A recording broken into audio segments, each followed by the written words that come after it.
Alright guys, welcome to VALORANT News. Big results in the VCT last night, especially Sentinels versus Crew, LeBron versus Messi, but it goes against the favour of Sentinels and raising serious questions as to whether this Sentinels team without Tins and Sacy will ever get to those heights quite again. NRG with a win on the board as well. Important stuff for them. Big results around the rest of the world too. Very much interested to your thoughts in the comments. Hit the like button if you enjoy. Subscribe if you're new as always. I'd greatly appreciate it. First of all, we'll start over here in China because some big results going down over the last couple of days, and these groups are seriously starting now to take shape. So in Group Omega, we did have Trace Esports get the 2-0 win on Gen.G yesterday. That was an important win. It was 13-7, 13-11 in the end, a close haven that Gen.G will certainly feel like they somewhat squandered after a solid start to the second half. And then we had XLG play Wolves. Also notable here in China, we're now finally getting some of the rating numbers. You guys know that recently, like, the ratings, the ACSs, like often we just got the kills and the deaths, we didn't get much else. But now the API is giving us everything, which is nice to see. So, yeah, XLG, they took down Wolves 2-0. Pretty big result really there because Wolves had a good start.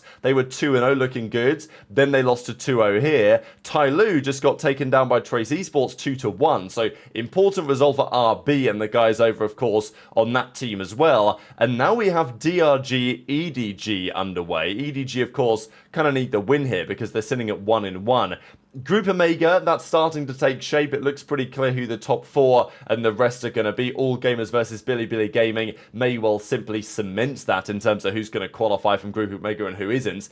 Group Alpha is a little bit more interesting, especially this series, which is literally just getting started. Now, what you will note here is that Simon is gone from Edward Gaming, and it seems like they have made this change because, they confirmed, well, this was seen here today, Chichu Kankang, there's new player Jenny, Nobody and Smoggy in the team.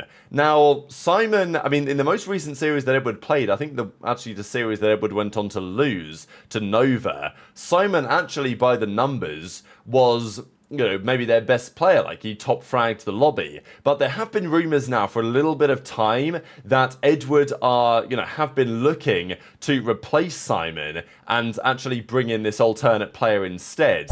This is what they've decided to do.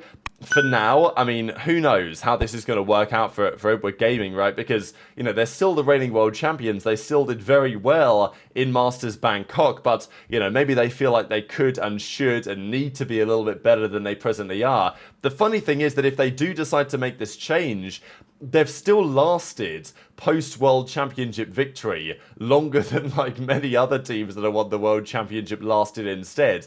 So, look, it looks like they're going to make this one-man change. They're just loading into the Icebox now. We'll come back to this in a few minutes' time to see how they're getting on and how the debut goes, of course, for a player who they are hoping can help take them to the next level, despite having, again, a solid start to the season and still being the reigning champions of the world of Valorant. Talk about the Pacific. Zeta took down Team Secrets. Look, fair play to Zeta. Great to see them get a win on the board. But Team Secret, I mean, continually under-deliver. It doesn't really seem to matter what, roster they put together.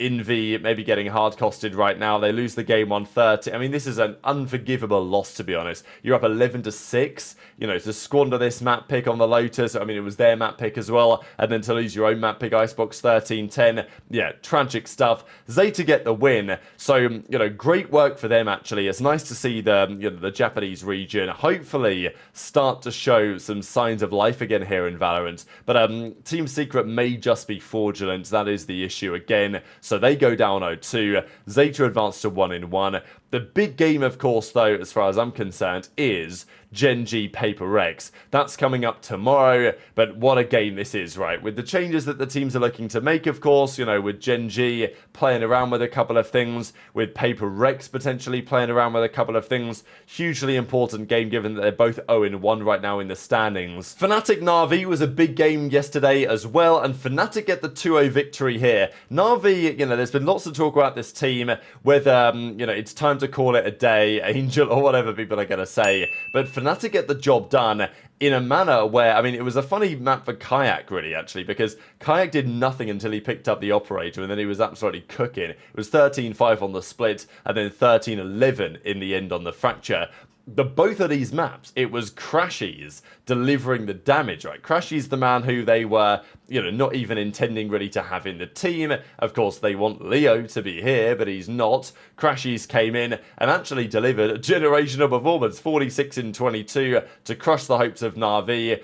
Boaster was obviously gassing him out as well. So cool to see Crashies back because, great player. It's been a difficult couple of seasons for him. But to see Crashies back in a team smiling, enjoying himself and playing well, that was a cool sign to see. And Liquid, they go down to Gentlemates. Fascinating really, because of course Liquid decided to make the change after the event in Bangkok. They did pretty well to get to Bangkok in the end, of course. They turned up there, they lost to G2 in the end, they went out of the tournament. When they had Kamek on the team, Kamek then goes over to Gentlemate and beats them first series back. So certainly a big storyline there. Because Liquid, it's a change that, it was an interesting change. It was maybe a change that was not necessary, but they decided to make it. They won the game 1. They lost the game 2 in a crazy haven. And then when it came down to the decider, it was a pretty demolition job, to be fair, 13-6. So big results in Europe as always. This is how things are looking right now in that side of things. It's going to be a couple of days until everything gets back underway on the 2nd of April. But, the group's already starting to take shape a little bit here. Let's do the Americas because 2Game Esports, they officially confirmed yesterday that Zap is gone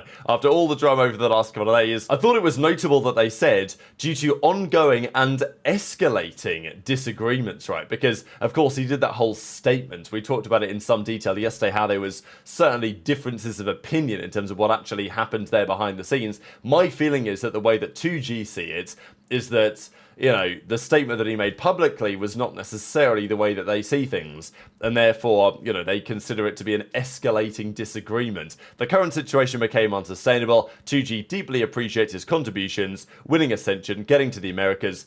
The reality is these guys are cooked. They're not going to be good for the rest of the year, I wouldn't imagine. And that means they're going to get relegated again. So, yeah, it was a pleasure, but at least they gave us some drama on the way out the door. That's my opinion, but enjoy to your perspective. NRG, big game yesterday against Furia. Really important game for them. And they do get the win in the end. This was Crashies, or this wasn't Crashies, this was Sacy. Crashies we already talked about. This was Sacy crashing out. Of course, he's now with MIBR supporting those guys. And Furia, this is what he crashed out about, right? Because, here's Havoc on the flank trying to get the pick. And FNS just turns around and guns him. And Sacy's like, oh my god, our star player's getting gunned down by a 40-year-old man. It's over. Obviously, it's not Sacy's team, right? But, he's probably supporting the Brazilian region to some degree here. The thing is with Furia, I don't know how they do it, but Furia somehow managed to put together good players.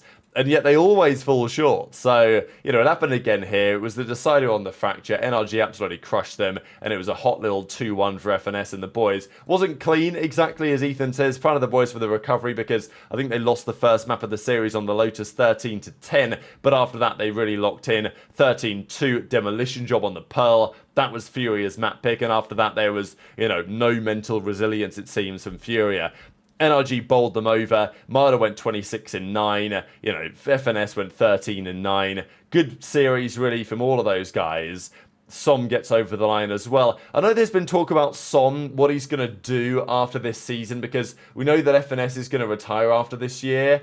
And I know that there's some concern about what Som might do as well, just because in the same way as to why Tens was out of Sentinels, streaming just makes a lot of sense. Streaming's super lucrative.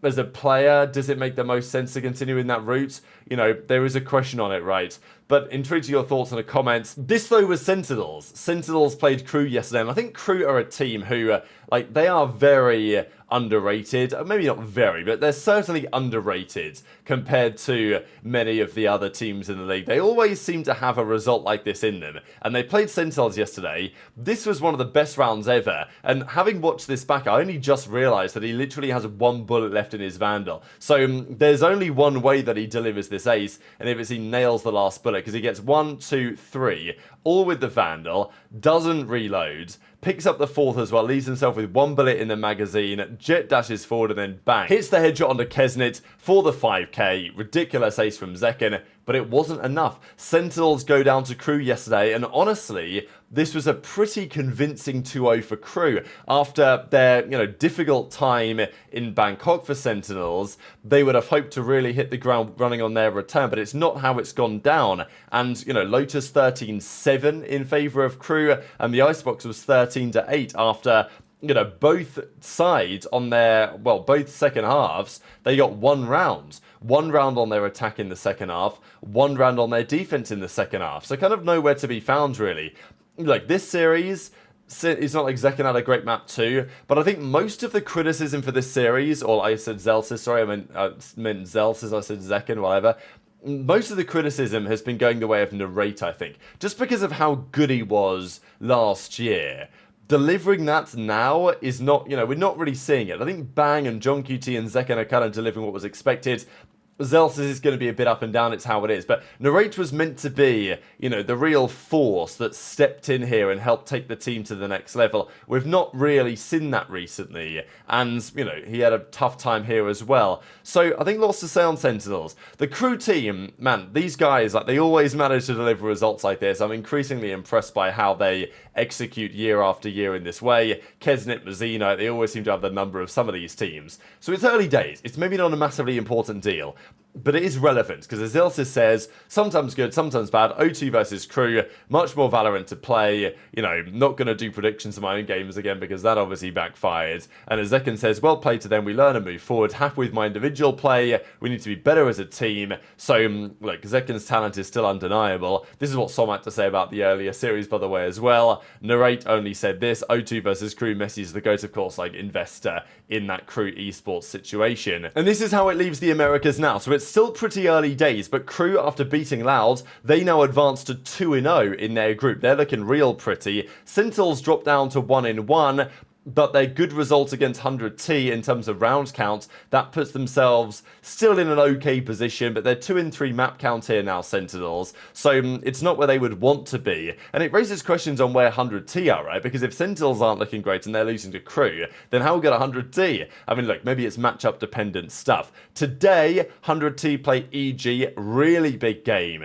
to determine where those two teams are at, because, EG got the win against 2G, but 2G are in a bit of a shambles right now, so wouldn't read too much into that. Tough to call, honestly. If you're going off scrims, EG Lely have looked pretty good, but serve 100T. So, I'll probably say 100T 2-1, but kind of tough to call. NRG winning against Fury was a big deal for them. They got to 1-1 because their next game is against G2, and G2 play MIBR, battle of the top 2 seeds right now. And also you got to wonder, well, if Cloud9 are beating NRG, and then NRG are beating Fury, then we're a Cloud9. So, look, it's one matchup, it's kind of single round robin. Matchup to cheese makes a difference, right? Some teams match up better against other teams than some other ones, so it's gonna happen. But yeah, Sen Crew was certainly the big talking point of last night. So very much interested to your thoughts on all of this stuff in the comments below. Hit the like button if you enjoyed, subscribe if you're new, take care, and I'll see you next time.